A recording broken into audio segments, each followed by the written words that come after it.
On a misty morning in the Appalachian Trail, a thick fog swirls around, cloaking the landscape in an eerie hush. The rugged terrain, carved by centuries of wind and water, stretches endlessly ahead, leading deep into the heart of the forest. Towering trees, their bark gnarled and weathered, rise like ancient sentinels, their leaves whispering secrets to the wind. The air feels heavy with moisture, and the ground beneath the hiker's boots is damp and uneven, a reminder of nature's raw power. In the distance, through the veil of mist, a lone figure emerges. Ethan, a seasoned hiker with a rugged determination in his stride, presses forward. His gear is worn, a testament to the many trails he has conquered before, yet this morning feels different. The wilderness, vast and unyielding, seems to be holding its breath. Each step he takes echoes softly in the silence, as if the forest itself is observing him, waiting for something. His breath forms clouds in the chilly air as he moves deeper into the fog. The mist curls around his figure, obscuring his path, giving the landscape an otherworldly feel. The forest is both beautiful and foreboding. The towering trees seem to loom even larger in the fog, their shadowy branches stretching out like skeletal arms. Ethan's eyes scan the trail ahead, his senses heightened. He can feel the presence of the wilderness around him. The rustle of unseen creatures, the distant cry of a bird lost in the fog, the scent of pine and earth thicken the air. Despite the beauty that surrounds him, there's an unsettling sense of isolation. The trail, long and winding, is empty except for him, and the thick mist amplifies the feeling of being alone in an endless world. Ethan knows the Appalachian Trail can be unforgiving, its rugged beauty hiding dangers that can strike without warning. It is a place where solitude can feel like a blessing or a curse. The deeper he ventures, the more the landscape seems to blur into one indistinguishable mass of trees and fog, as if nature is slowly swallowing him whole. But Ethan is no stranger to this. He's hiked the Appalachian Trail before, and yet there's something about this morning, this fog, that feels different. The forest seems alive, the trees whispering to each other as if hiding secrets of their own. And somewhere in the distance, just beyond the fog, he can hear the faintest sound, a rustle, a crunch of leaves. Something or someone is watching. He quickens his pace, but with each step, the silence grows deeper, more suffocating. The line between beauty and danger blurs, and for the first time in a long while, Ethan feels a shiver of doubt creeping up his spine. In the heart of the Appalachian Trail, a quiet, dense forest stands untouched by time. The trees, tall and ancient, seem to watch over the land, their branches swaying gently in the breeze. The air is thick with the scent of damp earth and pine, and the soft rustling of leaves is the only sound that breaks the stillness. The forest feels alive, but there is an eerie sense of quietness that hangs in the air as if the very woods are holding their breath. On the trail, a solitary backpack lies abandoned. It rests against the uneven ground, half hidden by the thick foliage that blankets the forest floor. The straps are still fastened, and the contents inside are neatly packed, but there is no sign of Sarah, the hiker who had been here only hours before. The trail around her pack is undisturbed. No footprints, no marks, no sign of a struggle. The forest remains eerily calm, as though the earth itself has swallowed up her presence, leaving behind only the remnants of her journey. Sunlight filters through the canopy, casting long, soft beams of light onto the ground. These rays of warmth seem to reach for the backpack, but the light only emphasizes the strange emptiness of the scene. The forest, usually filled with the sounds of life, now feels unnaturally quiet, as if the birds, the wind, and the creatures have all paused in a moment of collective uncertainty. A subtle breeze stirs the leaves, and for a moment the feeling of mystery deepens. Where could Sarah have gone? The trail ahead is unbroken, stretching out into the dense wilderness, but she is nowhere to be found. Her sudden disappearance is a question that lingers in the air, unanswered and unresolved, as the forest stands silent, guarding its secret. The atmosphere is thick with suspense. There is no sign of struggle, no clear indication of what happened, just an overwhelming sense that something is wrong. The woods seem to hold a story, one that Sarah had been part of, but now only the backpack remains, a haunting reminder of her fleeting presence in this vast, wild place. The forest, with its mysteries, continues to stand, as it always has, watching over the secrets it keeps hidden beneath its canopy. As dusk falls over the Appalachian Trail, a dark, isolated stretch of forest emerges, swallowed by the shadows of the approaching night. The trees, tall and gnarled, stand like silent sentinels, their twisted branches reaching out in every direction, creating a canopy so thick that little light can penetrate the dense foliage. The forest, usually alive with the sounds of the wild, is eerily quiet, save for the soft crunch of leaves beneath the feet of two figures, Chris Thompson and Lisa Foster. They walk side by side, their footsteps steady and unaware of the growing danger lurking in the unseen depths of the woods. Chris, with his backpack slung over one shoulder, leads the way, his gaze fixed ahead. Lisa, walking just a few steps behind, glances around, her sense of unease growing with every step they take deeper into the wilderness. The trail is narrow, barely visible through the thick underbrush, and as the sun dips lower, the forest is cast in a blanket of darkness, making it difficult to distinguish what lies ahead.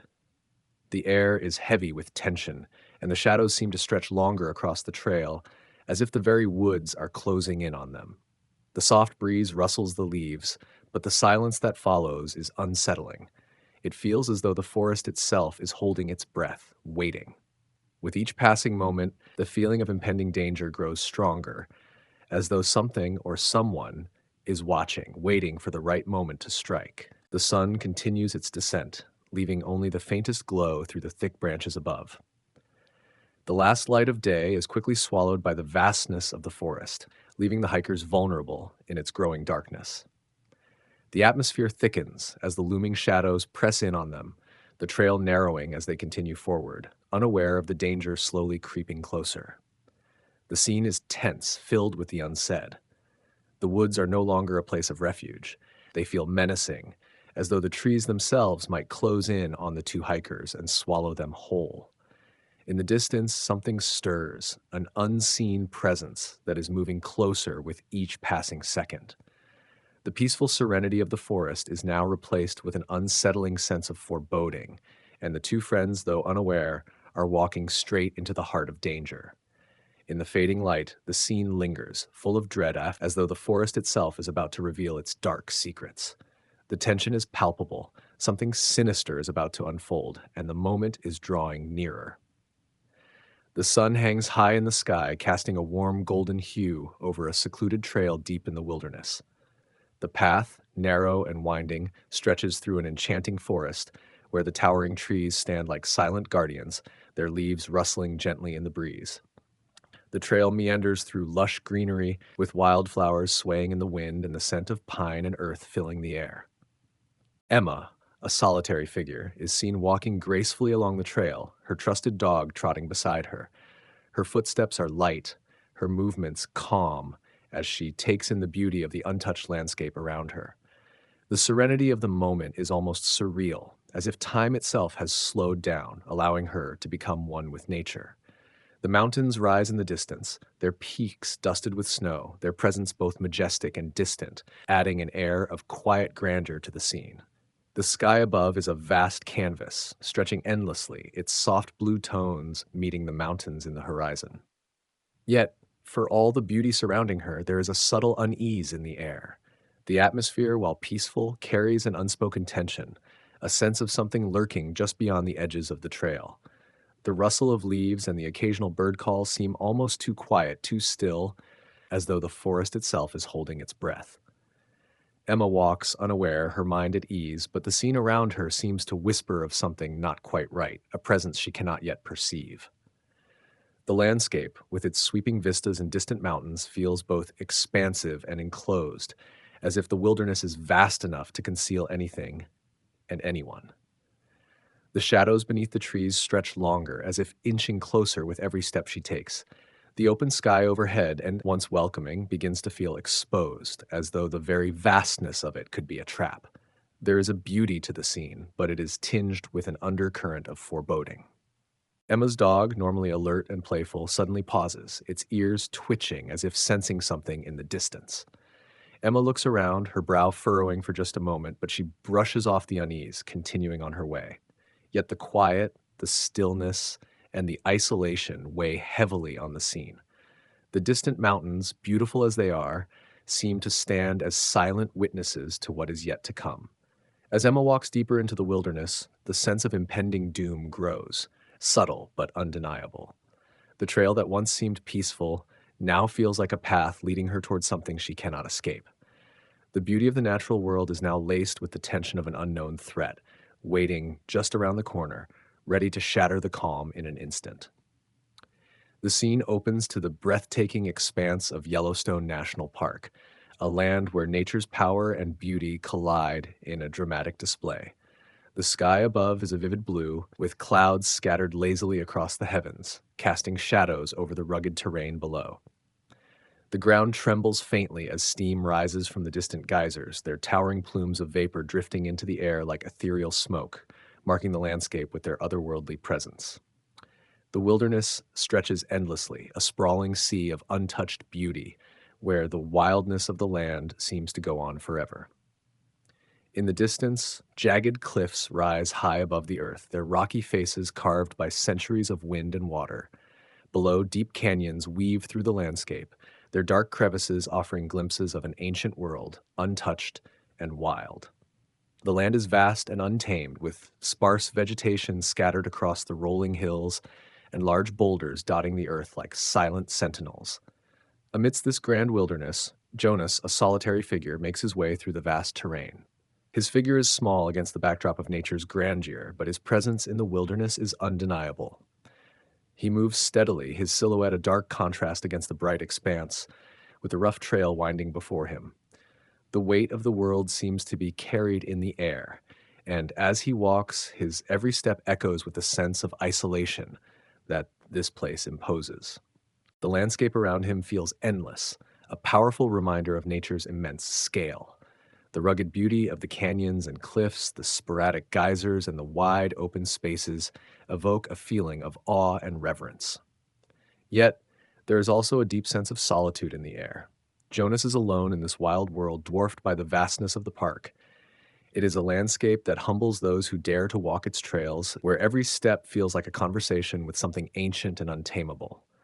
The wind whistles across the barren land, carrying with it the sharp scent of sulfur from the geysers and the cool freshness of the mountain air. The silence of the wilderness is profound, broken only by the distant roar of the geysers or the occasional call of a bird soaring high overhead. Jonas continues on, his movements purposeful yet measured, as if the enormity of the wilderness demands respect. The vastness of the landscape stretches out before him like an open invitation to explore, but also a warning of the unpredictable forces that lie within. The immense beauty of Yellowstone is captivating, but it is also sobering. As Jonas moves deeper into the heart of this wild land, the feeling of isolation intensifies, and the sense of awe shifts into something more primal. This is a place where nature reigns supreme, where the wild is free and unyielding, and where a single person, no matter how determined, is but a fleeting presence in the grand, eternal landscape. The scene is set in the harsh, unforgiving wilderness of Yellowstone, where the landscape exudes both beauty and danger. In the foreground, a geothermal pool bubbles ominously, its water a glowing, steamy blue, shrouded in mist rising from the depths. The air around it feels thick with heat, and a faint sulfuric scent lingers, underscoring the raw power of nature at play.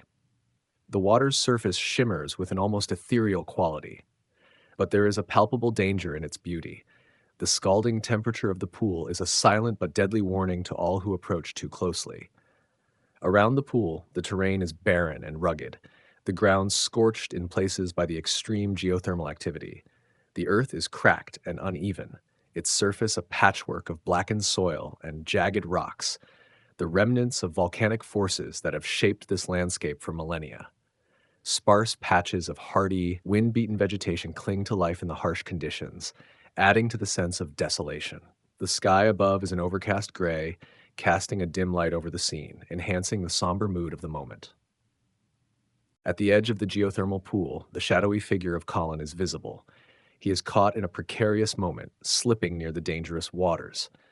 His stance is unstable, his body caught mid-motion as he struggles to maintain his balance, the very ground beneath him treacherous and unpredictable. His clothing, now damp from the mist and steam rising from the pool, clings to his form, as the distance between him and the scalding waters becomes alarmingly small. The danger is imminent, the consequences of one wrong step far too clear. The surroundings reflect the raw power of the natural world, vast, inhospitable, and indifferent to human presence. The geothermal pool, both stunning and menacing, serves as a reminder of nature's unchecked force, its ability to claim life in an instant, as it has done to others before Colin. The earth here is alive with the violent forces beneath its surface, a stark reminder that the wilderness is not just a place of beauty, but also a realm of unpredictable danger. The tension in the air is palpable, as Colin teeters dangerously close to the deadly waters, the steam rising like a warning, as if the earth itself is trying to push him away. The landscape around him is unforgiving, the distant echoes of Yellowstone's power reverberating through the air. In this moment, nature's dominance is evident, and the fate of Colin remains uncertain, held in the balance between human fragility and the immense force of the wilderness. The scene unfolds with a breathtaking panoramic view of the Grand Canyon, its massive expanse stretching endlessly into the horizon. The setting sun bathes the landscape in a golden hue, casting long shadows over the jagged cliffs and deep ravines, highlighting the canyon's stunning yet imposing features.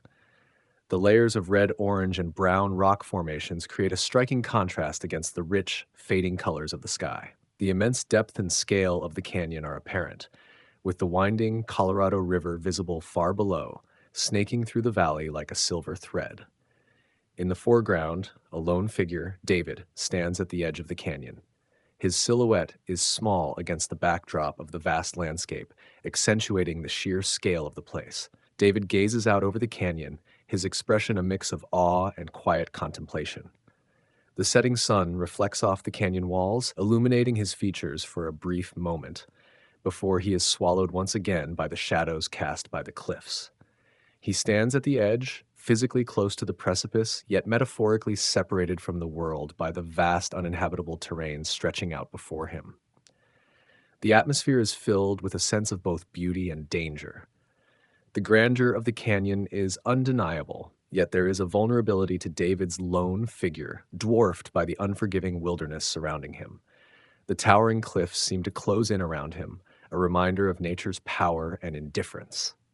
The canyon, despite its breathtaking beauty, feels alien and inhospitable, a place where even the bravest of explorers can lose themselves in its vastness. The wind howls softly, carrying with it the silence of the canyon, the only sound being the faint rustling of the dry, cracked earth beneath David's boots. The sun sets lower in the sky, the orange light turning to shades of purple and darkening the landscape, emphasizing the isolation of the figure on the edge. The beauty of the canyon is mesmerizing, but it also feels like a place that holds secrets, a place that has swallowed countless people throughout history. And perhaps, in this moment, David feels the weight of that history. The scene evokes a deep sense of awe and vulnerability, as if the Grand Canyon itself is both a wonder and a warning. The vastness of the landscape amplifies the isolation, and David's presence in this immense, unforgiving environment serves as a reminder of nature's unyielding power. As he walks along the edge, one wrong step could send him tumbling into the abyss, and yet, for now, he is only a small figure in a world far greater than himself. The mystery of the canyon lies in its ability to make the most confident feel small and insignificant, a place where both beauty and danger intertwine. The scene captures the haunting emptiness of the Grand Canyon as a boat drifts gently on the calm surface of the river, its wooden frame still intact but eerily deserted. The water reflects the towering cliffs that rise sharply on either side, casting long shadows over the boat as the sun hangs low in the sky. The gentle current causes ripples that distort the reflection of the canyon walls, creating an illusion of movement in a place where time seems to stand still. The boat, once filled with life and purpose, now floats aimlessly, its occupants mysteriously absent. There are no signs of struggle or disruption on the boat's surface, no trace of a hurried departure, just a stillness that is almost unnatural. The empty boat is a stark contrast to the majestic yet desolate surroundings, as if the canyon itself has swallowed its passengers whole, leaving behind nothing but a faint memory. The vastness of the canyon stretches on in every direction, its rocky cliffs and narrow ravines dwarfing the small vessel. The sky above is painted in hues of orange and purple, the sun's last light casting a soft glow over the landscape. The stillness of the water mirrors the silence that hangs over the scene, an unnerving quiet that seems to suggest something is missing, something essential. The air is heavy, as though holding its breath, waiting for an answer to the question of what happened to Glenn and Bessie Hyde. As the boat drifts, the canyon's towering walls seem to close in, adding to the isolation and mystery. The river, which once served as a route for the couple's adventure, now appears like a final silent witness to their disappearance. The distant echoes of nature are muted, as if the land itself is holding on to its secrets. No wildlife stirs, no birds call from the cliffs above. The absence of sound is unsettling, amplifying the sense that the canyon has claimed its own, and the story of Glenn and Bessie Hyde is one that may never be solved. The atmosphere is thick with a sense of eerie quiet and unspoken tension that hangs in the air. The scene feels frozen in time, as if the boat has become a symbol of a tragic mystery, a reminder that even in a place as magnificent as the Grand Canyon, the wilderness can easily erase the traces of those who wander into its depths. The stillness is almost suffocating, as though the canyon is watching, waiting for the forgotten story to be revealed, yet offering no answers. The scene shifts to a secluded and rugged trail, winding through the unforgiving terrain of the Grand Canyon. The trail is narrow, surrounded by jagged rocks and steep cliffs that seem to stretch endlessly into the vastness of the landscape. In the foreground, Oliver's footprints are visible in the dirt, a clear path that leads toward the unknown, disappearing around a sharp bend. The footprints are fresh, yet the silence of the canyon suggests a haunting stillness, as if the trail itself is holding its breath. As the trail curves around a sharp, perilous drop, the danger of the environment becomes more apparent. The cliffs on either side grow steeper, and the vast expanse of the canyon stretches out in every direction, a reminder of the isolation that Oliver now faces. The landscape feels vast and overwhelming, its grandeur and beauty overshadowed by an unmistakable sense of foreboding. The natural beauty of the Grand Canyon contrasts with the palpable tension in the air, as though the very land is keeping secrets, reluctant to reveal what happened to Oliver. The atmosphere thickens, each step he takes pulling him deeper into the heart of the canyon's mysteries. The silence that envelops him is not peaceful, but suffocating, as if the land itself holds its breath, waiting to reveal its hidden truths, or to keep them buried forever. The sun sinks lower, casting its golden rays over the rugged landscape, but the light only deepens the shadows that stretch across the canyon. The once welcoming warmth of day gives way to the cold fingers of night creeping across the path. The fading sunlight paints the rocks in rich reds and purples, but it also enhances the ominous stillness of the canyon. The curve in the trail ahead blocks any view of what lies beyond, leaving only a growing sense of dread and mystery in its wake. It is as if the canyon itself has swallowed any trace of Oliver's journey, pulling him deeper into its silent, infinite expanse. The air feels thick with tension, the silence almost suffocating. The wind rustles the loose earth beneath Oliver's footprints, yet no other sound breaks the stillness. No calls of birds, no rustle of animals moving through the underbrush. Only the soft sigh of the breeze remains, an unsettling sound in a place that should be alive with nature. The once pristine path now appears as if it's leading into an abyss, the fading footprints a haunting reminder of someone who may have ventured too far and disappeared without a trace. The steep walls of the canyon, towering above on all sides, seem to loom like silent observers. They know the secrets that lie hidden in their shadows, secrets that Oliver may have uncovered or perhaps been lost to. The vast emptiness of the Grand Canyon magnifies the isolation, making every step taken in this wilderness feel increasingly futile, as if the land itself is designed to erase any presence, no matter how significant. With the last remnants of light disappearing behind the horizon, the path before him is swallowed by the looming darkness. His footprints, now fading into the dust, are the only evidence that he was ever here. What happened to Oliver? The canyon does not answer, only waits in its eternal silence, holding its secrets close as night fully descends. The sun, now just a sliver on the horizon, casts its final rays across the vast canyon, painting the rock formations in fiery reds and cool purples. The beauty is undeniable, but there's a subtle undercurrent of isolation that lingers in the air. The vastness of the landscape stretches endlessly, with no sign of life in sight, just the harsh, rugged terrain untouched by time, as if the world before Mason holds its breath. His gaze is fixed not just on the sweeping vistas, but on the very silence that surrounds him. The soft whisper of the wind is the only sound that fills the air, as though the canyon itself is holding onto its secrets, unwilling to share. The weight of the land bears down on him, and for a brief moment, Mason feels incredibly small, insignificant in the face of such immensity. The canyon feels alive in its own quiet way, its ancient rocks and towering cliffs holding centuries of untold stories. Every ridge, every crevice seems to hold something hidden, waiting to be discovered. Yet, as Mason stands there, taking in the stunning panorama, a sense of foreboding starts to creep in, amplified by the vast, empty expanse that surrounds him. There is no shelter, no escape, only the unyielding landscape that watches, unbothered by the fleeting human presence standing at its edge. In that moment, Mason becomes aware of just how tenuous his existence is in a place so ancient and indifferent. The canyon, both beautiful and forbidding, is a reminder that nature moves on, regardless of those who walk its paths, each person just a brief shadow in the grand timeline of the Earth's history. The sunset may fade into the cool night, but the canyon will remain unchanged, its secrets still locked away, known only to the winds that whisper through its depths. The scene is both captivating and unsettling, with the canyon's vastness stretching beyond the horizon, its walls rising like ancient sentinels that have witnessed the passage of time. The beauty of the landscape is undeniable, but it carries an inherent tension, a reminder of the canyon's untamable force.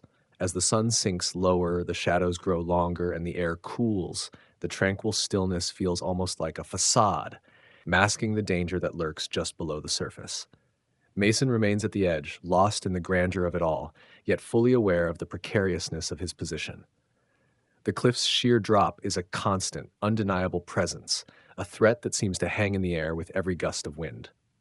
The canyon, in all its magnificence, holds a deep, almost primordial power, a power that commands both awe and caution.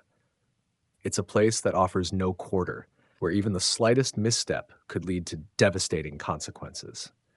As Mason contemplates the scene before him, the weight of the landscape presses in, an overwhelming reminder of the indifference of nature. The wind stirs the loose dirt at his feet, and for a moment he is acutely aware of how fragile human existence is in comparison to the enduring grandeur of the earth. The canyon is a force that neither bends nor yields, a place where the passage of time is written in stone, and human lives are but fleeting moments. This paradox of beauty and danger is at the heart of the scene. The canyon's breathtaking vistas are both a celebration of nature's artistry and a reminder of its untamable wrath. Mason stands at the edge, a small figure in the grand scheme of the earth, humbled by the vastness, but also driven by the pull of the unknown. His presence, though temporary, is a testament to the resilience of the human spirit, even in the face of nature's most formidable forces. The Grand Canyon, in all its beauty and danger, is a place where humanity must walk carefully, always aware of the raw, untamed power that defines it. The desert, in all its desolation, feels both beautiful and brutal, its harshness a stark contrast to the infinite beauty of the landscape. The sun, unrelenting and merciless, casts an oppressive heat that seems to radiate from every corner of the earth, bending the horizon in a shimmering haze. Samantha, a small figure beneath the vast expanse, becomes a symbol of endurance against the overwhelming power of nature. Each step she takes is a battle, her slow progress marked by the stark lines of her footprints in the sand, temporary, fleeting, quickly erased by the wind. The desert is both timeless and unforgiving, a place where life is scarce and survival is uncertain. The silence here is all-encompassing, the absence of sound creating an eerie stillness that amplifies the feeling of isolation. There is no comfort, no sign of civilization, only the endless stretch of sand and rock. The mountains on the horizon, once distant and unreachable, now seem to mock her with their unattainable promise. They are close enough to be seen, but remain forever out of reach, a reminder of the harsh reality of the desert's grip. As Samantha continues her journey, her solitude becomes more profound. The dry wind sweeps around her, pushing her forward, yet offering no relief from the suffocating heat. The landscape around her is both beautiful and inhospitable, a paradox of creation and destruction. It's a place where the earth seems to push back against human presence, where the struggle for survival is palpable in every moment. The desert, in its brutal beauty, becomes a character of its own, vast, indifferent, and relentless. Samantha's journey through this unforgiving land emphasizes the fragility of life in such an environment. Her struggle against the harsh elements mirrors the eternal struggle of humanity to survive and endure in a world that is both breathtakingly beautiful and devastatingly indifferent. Inside the home, the room is dimly lit, the shadows stretching long across the worn furniture, each item seemingly untouched for a long while. A single chair sits by the window, empty, its seat worn from years of use. The walls, once filled with vibrant colors and warmth, now seem muted, like echoes of a past that can no longer be reclaimed. The stillness in the room is suffocating, as though the very air is heavy with the weight of memories that no longer have a voice. A photograph sits on the mantel, its edges slightly frayed, as if time itself has taken a toll. The faces captured in the image, smiling, carefree, are now distant, frozen in a moment that feels so far removed from the silence of the present. The photo stands as a reminder of happier days, but it is also a symbol of loss, the absence of those who once filled the space with life. The evening light spills softly across the room, casting an almost ethereal glow over the stillness. Outside, the world is quiet, the streets empty, the trees barely moving in the breeze. There is no sound, no laughter, no footsteps, no voices, just an overwhelming sense of emptiness. The house, once alive with the sounds of daily life, now seems like a hollow shell, holding on to remnants of what was. The silence is profound, a stark contrast to the noise of the world outside. It is a silence that is felt in the very bones of the house, a silence that wraps around the space like a blanket, suffocating and yet comforting in its own way. The absence of sound speaks louder than any words could, filling the room with a deep, aching void. In this moment, time seems irrelevant. The past and present blur, and the weight of loss hangs heavily in the air. The house, with its stillness and solitude, stands as a memorial to what has been lost, a place that holds the echoes of laughter, conversations, and moments now gone. And in its quiet, there is both grief and a strange peace, a resignation to the passage of time and the inevitability of change. The room is still, save for the soft ticking of a clock on the wall, a sound that seems to grow louder in the silence. It marks time. Time that drags on in agonizing increments, each tick a reminder that they are no closer to finding the answers they so desperately seek. The soft light filtering through the curtains adds to the somber atmosphere, casting muted shadows that seem to stretch across the room, echoing the passage of time and the emptiness that now resides within it.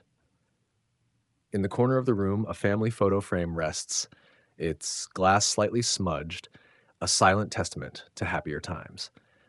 The faces of Lucas and his family, smiling and together, now feel like a distant memory, a world that seems to belong to someone else. The image, once a symbol of joy and warmth, now only deepens the sorrow, as though the memory of those moments is just out of reach, too fragile to hold on to in the face of uncertainty. The younger sibling, still clutching the toy, stares down at it, eyes wide and lost. The innocence of childhood clashes with the harsh reality of the situation. The toy, a small, well-worn bear, was once a source of comfort, a companion in times of fear. But now it feels out of place, as though it cannot fill the void left by Lucas's absence. The sibling's small fingers grip it tightly, as if trying to hold on to the last remaining piece of a world that has been turned upside down. The family, despite their shared sorrow, remains distant in their own way, each one lost in their own thoughts, unsure of how to bridge the silence or express the depth of their pain. The absence of Lucas is felt in every corner of the room, in the way they move and speak, or, more often than not, don't speak. There is an unspoken understanding that nothing can truly ease the pain, that no words can bring him back or give them the closure they need. Yet, in the midst of the grief, there is a shared sense of hope, a fragile thread that binds them together. The parents' hands remain intertwined, a quiet form of support, while the younger siblings' gaze occasionally shifts between the toy and the faces of their parents, seeking reassurance that somehow, someway, everything might return to normal. But the weight of uncertainty hangs heavy, and the room feels like a place caught between the past and an uncertain future, where time stands still and all they can do is wait. The air in the room is thick with the tension of unspoken fears, the kind that live in the spaces between words.